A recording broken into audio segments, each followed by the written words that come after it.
Welcome to Blizzard Fire. We hope this video helps fire up your solution. You need the basics in place: charged watch, sensors on, and a snug fit so motion and heart signals are accurate.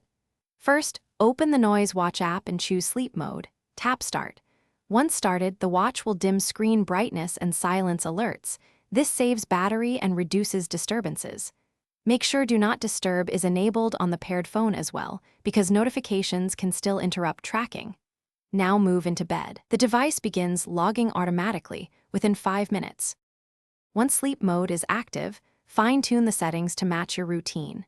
You can choose a fixed sleep window or auto-detect so the watch learns your habits. Next, adjust sensitivity for motion and ambient light. Lower sensitivity avoids false wake events, higher catches brief awakenings.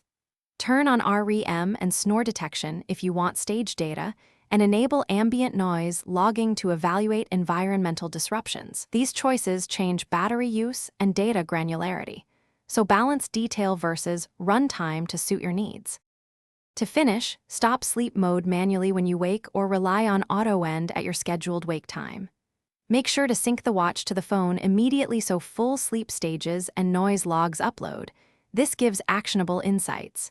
If you see missing or empty data, first check sensor contact and strap tightness, then restart the watch. If problems persist, toggle the app sensor permissions and retest one night. This clears common pairing or permission errors and restores normal tracking. Thanks for watching. If you found this helpful, don't forget to like and subscribe.